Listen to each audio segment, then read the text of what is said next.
nós vamos iniciar a segunda parte da aula Toxinas Animais, Dor e Analgesia. Na primeira parte dessa aula, nós vimos como o conhecimento sobre dor pode ajudar a entender os mecanismos envolvidos na dor causada por venenos animais, no intuito de contribuir para o melhor controle clínico da dor observada nos envenenamentos humanos. E nesta segunda parte da aula, nós vamos ver agora como as toxinas animais podem ser usadas como modelos para o desenho de novos fármacos analgésicos. Bem, os venenos animais, eles são compostos de diferentes substâncias, incluindo toxinas, que normalmente são proteínas ou peptídeos, enzimas, substâncias inorgânicas, entre outros. E todas essas substâncias presentes nos venenos animais tem como objetivo ajudar os animais na captura e digestão da presa ou também como próprio mecanismo de defesa desses animais. Bem, essas toxinas ou essas substâncias presentes nos venenos animais, elas se ligam de forma potente, seletiva e muitas vezes específica a determinados receptores, canais iônicos, ou enzimas ou outros componentes presentes na membrana celular.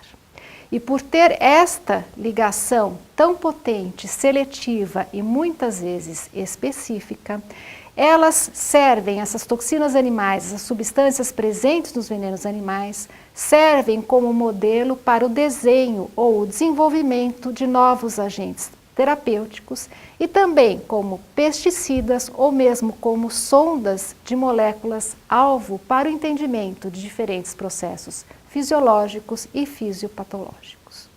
Bom, e aqui nós temos então alguns exemplos de substâncias presentes em venenos animais que já foram desenvolvidas ou têm sido desenvolvidas como medicamentos para utilização em seres humanos. O exemplo mais clássico se refere aos inibidores de ACE, que são utilizados como antihipertensivos. E o exemplo que nós temos é a substância obtida da serpente Botrops jararaca, que deu origem ao medicamento para controle de pressão arterial, que é o captopril. Além disso, nós temos exemplos de antibióticos que vêm sendo desenvolvidos a partir de toxinas presentes no veneno de aranhas e de serpentes. Temos também alguns exemplos de toxinas animais que agem em canais iônicos de insetos e por isso mesmo têm sido desenvolvidos como bioinseticidas. Temos também alguns exemplos de toxinas presentes em animais marinhos, por exemplo, na anêmona do mar, que por sua ação seletiva em determinados tipos de canais de sódio, têm sido desenvolvidos como futuros medicamentos cardioativos. E temos também um exemplo de toxinas obtidas também de um animal marinho, que é o conus, que é um molusco, que por sua ação seletiva em um determinado tipo de canal iônico foi desenvolvido como analgésico para a utilização em seres humanos. Então, por esses exemplos, nós podemos ver que os venenos de diferentes espécies animais contêm toxinas ou outras substâncias que apresentam potencial para serem desenvolvidos como medicamentos para o tratamento de diferentes doenças em seres humanos.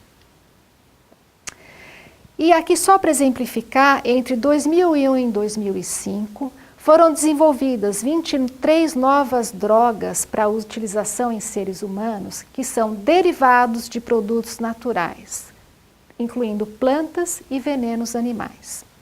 E esses novos medicamentos, eles têm um amplo espectro de ação, inclui tratamentos de infecção, câncer, diabetes, Alzheimer e também medicamentos com ação analgésica e imunossupressora. E aqui só para chamar a atenção, 5 desses novos medicamentos, desses 23 medicamentos, 5 são derivados de venenos animais. E eu vou dar como exemplo para vocês mais adiante o Prialt, que é aquele medicamento que eu já mencionei, derivado do Conus e que é utilizado como analgésico em seres humanos. Bom, em relação ao estudo de novos analgésicos obtidos de venenos e toxinas animais, várias revisões de literatura têm mostrado que diferentes espécies de animais, incluindo aranhas, escorpiões, animais marinhos, anfíbios e serpentes, vêm sendo estudados para o desenvolvimento de novos analgésicos. Bom, e como é que ocorre esse estudo? Por que se desenvolve, se estuda a possibilidade de obter novos analgésicos a partir de venenos animais? Bem, existem duas linhas de estudo que fornecem essa base para o desenvolvimento de novos medicamentos analgésicos a partir de toxinas animais. Uma dessa linha está baseada em estudos sobre a atividade farmacológica da toxina. O que é isso? Por exemplo, essa toxina ela é capaz de bloquear um determinado canal iônico. E se sabe de literatura que este canal iônico é um canal importante na geração de dor. Ora, se essa toxina é capaz de bloquear este canal e esse canal ele é importante para a dor, será que essa toxina, por bloquear este canal importante para a dor, não poderia ser desenvolvida como um novo fármaco analgésico? Então, uma dessas linhas de estudo envolve isto. Estudo baseados na atividade farmacológica da toxina. Como exemplo, nós temos toxinas de venenos de aranha, escorpião, anfíbios e animais marinhos. A segunda linha de estudo para o desenvolvimento de novos fármacos analgésicos está baseado em dados empíricos ou uso popular. Então, muitas vezes, existe um conhecimento popular sobre a utilização de um veneno de um animal peçonhento que pode causar analgesia em seres humanos. Isso é um conhecimento empírico, como eu falei, baseado no uso popular, mas muitas vezes não existe nenhum estudo científico que comprove que aquele veneno é realmente capaz de induzir analgesia em seres humanos. Então, nesta aula, eu vou dar dois exemplos para vocês. Um sobre o desenvolvimento de analgésicos baseado no conhecimento da atividade farmacológica da toxina e, num segundo momento, eu vou dar um exemplo de desenvolvimento de analgésicos baseado em dados empíricos e no uso popular desses venenos. Bem, como primeiro exemplo, aquele que, se você desenvolve um analgésico baseado na atividade farmacológica da toxina, eu vou citar como exemplo exatamente as conotoxinas que eu já mencionei para vocês. Bom, existe um conus, um molusco da espécie Conus magus, que possui uma toxina denominada ômega-conotoxina M7A, e essa toxina ela é um bloqueador bastante seletivo de canais de cálcio do tipo N, canais de cálcio dependentes de voltagem do tipo N. Bom, quando se caracterizou que essa toxina era capaz de agir, bloquear esses canais, essa toxina começou a ser avaliada experimentalmente e também em seres humanos para utilização como um medicamento protetor de danos cerebrais causados por derrame. Bom, essa toxina, a ômega-conotoxina M7A, é uma toxina natural presente no veneno desse conus.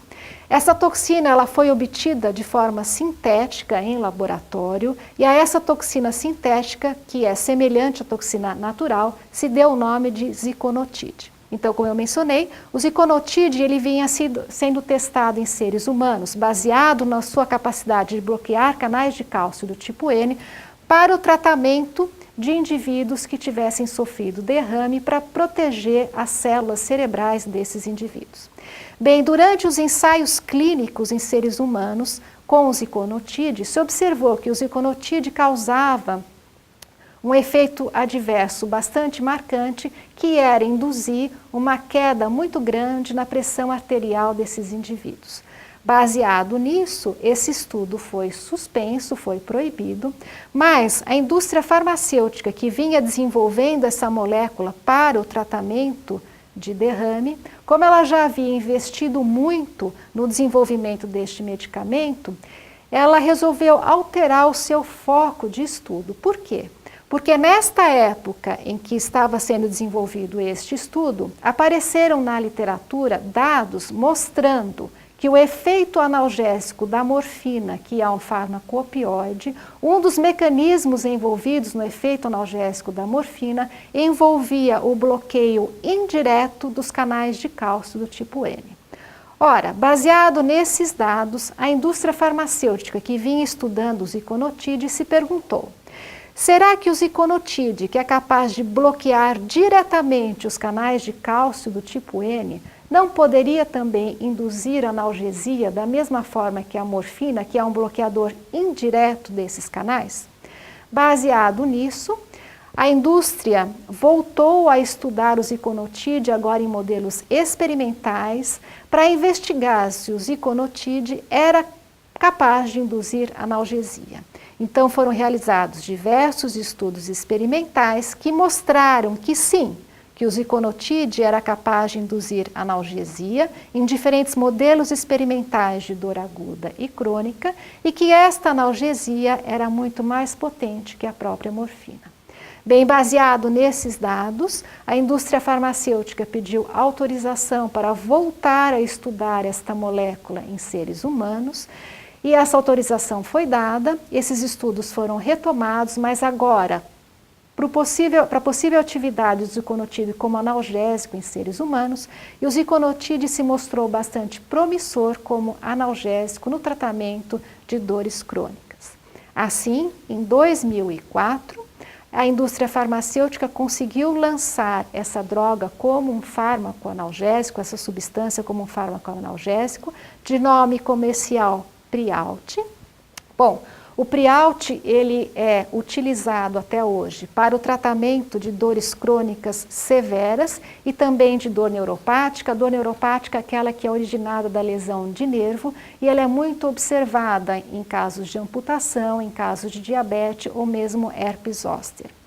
Mas o ziconotide, o Prialt, ele só pode ser administrado a pacientes não responsivos a outros analgésicos ou mesmo intolerantes aos demais tratamentos com outros fármacos analgésicos. E por que ele não pode ser usado em qualquer paciente? Porque esta substância, por bloquear este canal de cálcio do tipo N, ela causa diversos efeitos adversos.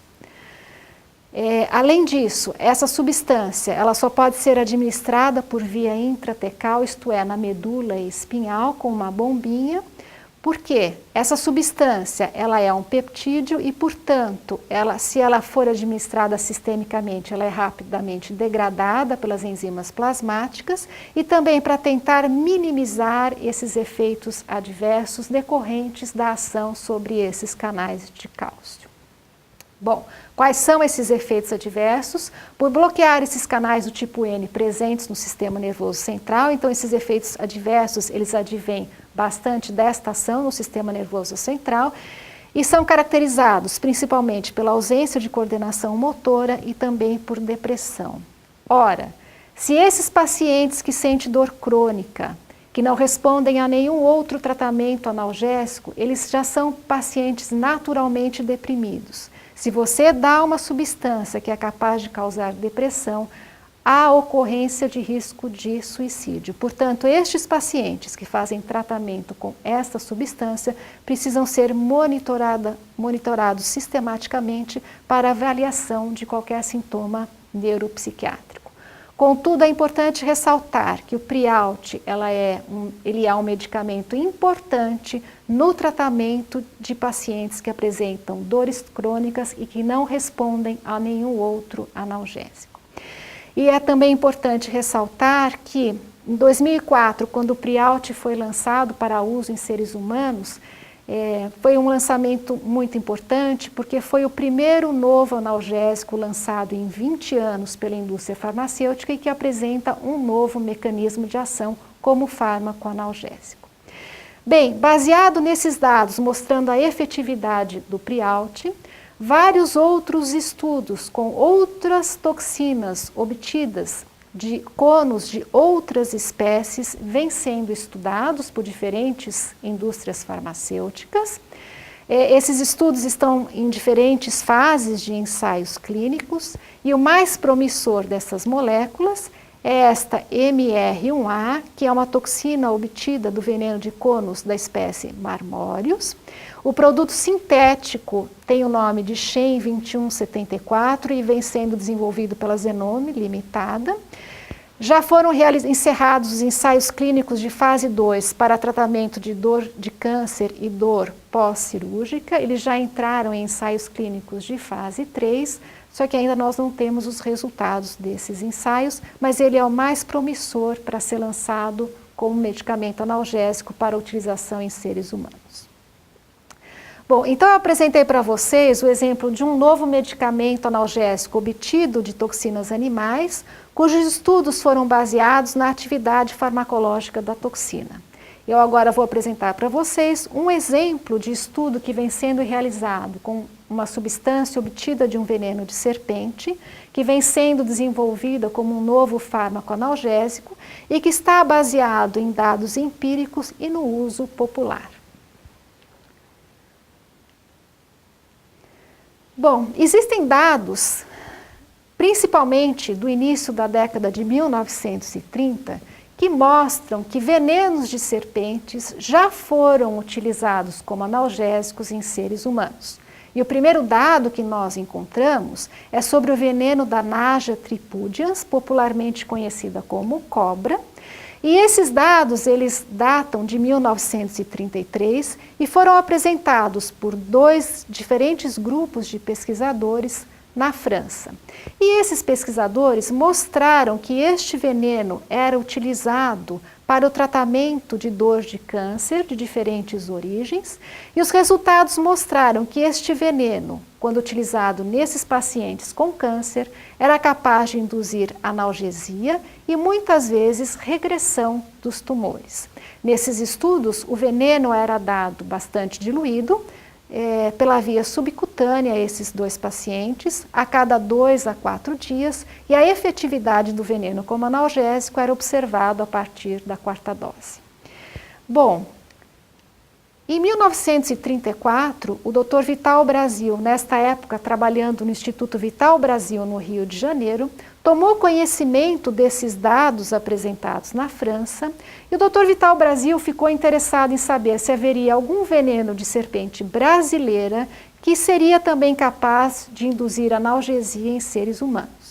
E a escolha do veneno, da serpente que forneceria o veneno para esse estudo, recaiu sobre a cascavel por 2 motivos.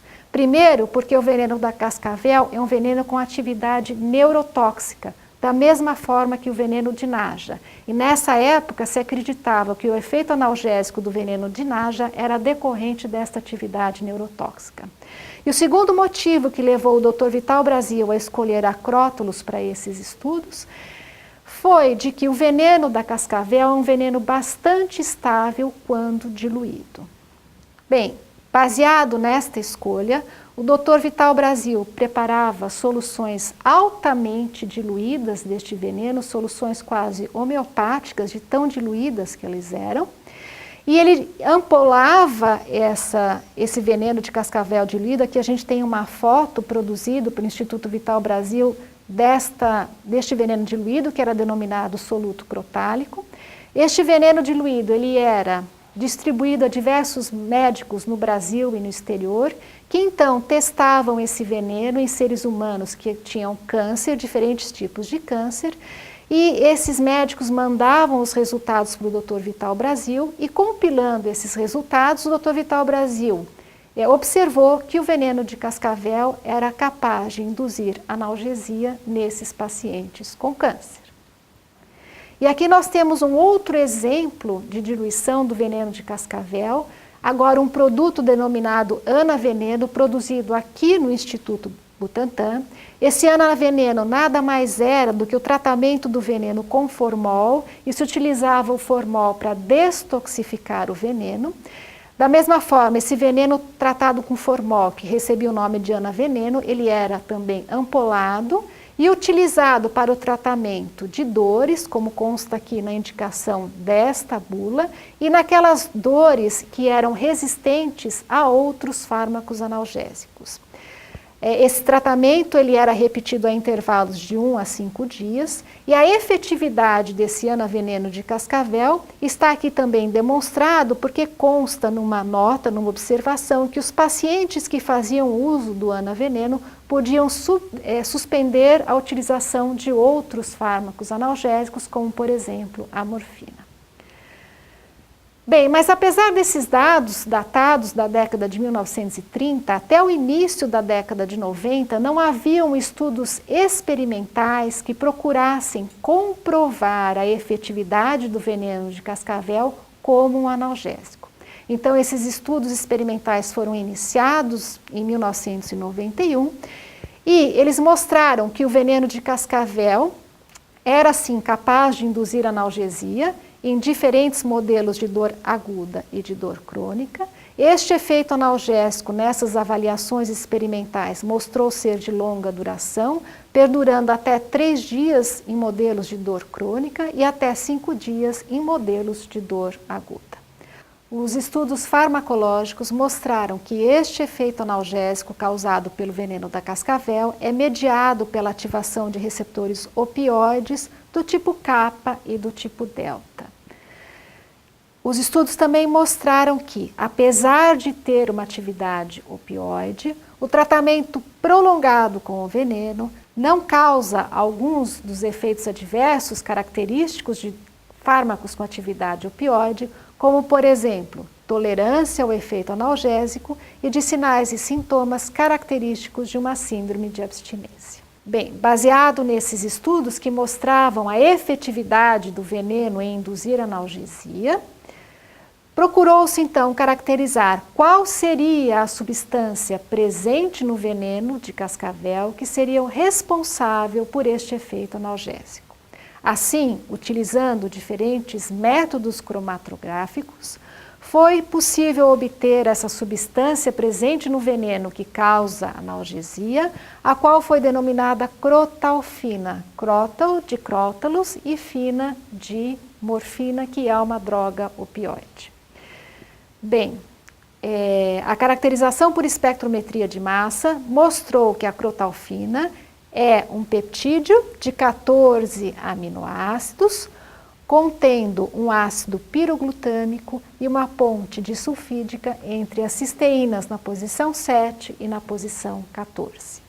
O próximo passo desse estudo foi tentar obter esta crotalfina na forma sintética, isto é, sintetizada em laboratório, e isto foi conseguido por meio de síntese química em fase sólida. Isto é um passo importante nesse estudo, porque com a crotalfina sintética não é mais necessária a dependência do veneno de cascavel para a obtenção dessa substância. Bom, com esta crotalfina na forma sintética, foram novamente realizados estudos para avaliar o efeito analgésico dessa substância sintética, tanto em modelos de dor aguda como em modelos de dor crônica. Nos modelos de dor aguda, a crotalfina se mostrou efetiva quando administrada por via oral ou endovenosa, em doses bastante baixas. Esse efeito, nesse modelo de dor aguda, mostrou também ser de longa duração, da mesma forma que observado para o veneno bruto, 5 dias.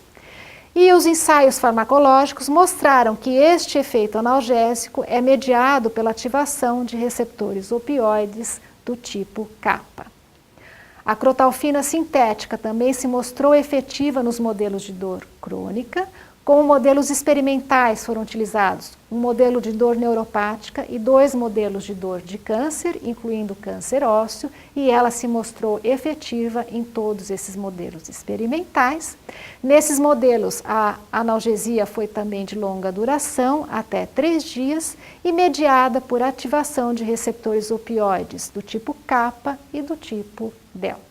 Bem, esses dados então nos confirmavam que a crotalfina é a substância responsável pela atividade analgésica observada para o veneno bruto. É interessante notar que, apesar da crotalfina ter um efeito tipo opioide, essa sequência de aminoácidos da crotalfina não tem homologia com nenhum outro tipo de peptídeo opioide. Bom, baseado nessas atividades analgésicas da crotalfina, comparando-se com outros analgésicos existentes, mostrando então uma potente atividade analgésica, também quando administrada por via oral, uma longa duração de ação, efeito em receptores opioides periféricos do tipo kappa e delta, que diminui bastante a chance dessa substância ter efeitos adversos, ausência de tolerância e também ausência de efeitos gastrointestinais, que é um outro fator, um outro efeito adverso de drogas com atividade opioide, mostrava que essa substância apresentava um potencial bastante importante para o desenvolvimento de um novo fármaco analgésico. Então, com base nesses dados, foi realizado o depósito de patentes, tanto no Brasil quanto no exterior, e baseado nessas patentes, então, foi elaborado, junto a indústrias farmacêuticas nacionais, um projeto de desenvolvimento deste produto como um novo medicamento analgésico. Esse projeto de desenvolvimento ele envolve tanto chamados ensaios não clínicos. Os ensaios não clínicos envolvem ensaios de farmacodinâmica, e esses ensaios envolvem a prova de conceito, a ampliação dos estudos do mecanismo de ação dessa substância, a determinação das doses efetivas, envolvem ensaios de farmacocinética para saber como essa substância é absorvida, distribuída, metabolizada e excretada, e envolve ensaios toxicológicos para avaliar a sua toxicidade, se ela é capaz de induzir mutagenicidade ou genotoxicidade, e também para determinar a segurança farmacológica desta nova substância. Bom, se essa substância for aprovada em todos esses ensaios, ela passa então para os ensaios clínicos, agora sim realizados em seres humanos. Esses ensaios clínicos envolvem 4 fases, que vão desde o teste em voluntários sadios até o teste final em que ele é distribuído à população. Bem, em relação à crotalfina, o projeto se encontra ainda na fase de prova de conceito. Bom, tomando em conjunto os dados que foram apresentados até o momento, nós podemos observar então que toxinas animais, elas são importantes e apresentam potencial para se tornarem medicamentos para o tratamento de diferentes doenças. Essa potencialidade está baseada principalmente no mecanismo de ação dessas toxinas. Contudo, até o momento, poucas indústrias farmacêuticas investem no screening de toxinas animais para o desenvolvimento de novas drogas. Por quê? Primeiro, porque geralmente essas toxinas são peptídeos e, portanto, apresentam baixa biodisponibilidade, porque elas podem ser rapidamente degradadas dentro do organismo. Além disso, muitas dessas toxinas, devido a esta baixa biodisponibilidade, muitas vezes elas têm que ser administradas diretamente no seu sítio de ação, como, por exemplo, aquele medicamento analgésico que deve ser administrado diretamente na medula espinhal do indivíduo, o que pode ser um fator que prejudique a utilização em seres humanos. Além disso, essas toxinas geralmente se apresentam em pequenas quantidades no veneno e muitas vezes é difícil a sua purificação, a determinação da sua estrutura molecular ou mesmo a sua produção em larga escala. Por causa disso, todo esse processo de obtenção dessas toxinas para estudo aumenta muito o custo e o tempo de desenvolvimento dessas toxinas como futuros medicamentos. Mas isso vem mudando ao longo desses anos e hoje as indústrias farmacêuticas já têm investido mais no desenvolvimento de toxinas como novos medicamentos. As indústrias elas têm investido em novas metodologias para a obtenção dessas substâncias. Além disso, elas têm obtido melhorias na molécula, aumentando o poder de ação desta molécula e diminuindo seus efeitos adversos. Desta forma, todas essas alterações têm favorecido a obtenção dessas toxinas, melhorado as propriedades farmacológicas dessas toxinas, além de diminuir os seus efeitos adversos. Os dados apresentados, então, nesta segunda parte da aula, nos mostram que as toxinas animais por atuarem em vias específicas da transmissão ou mesmo do controle da dor, apresentam potencial para se tornarem novos fármacos analgésicos.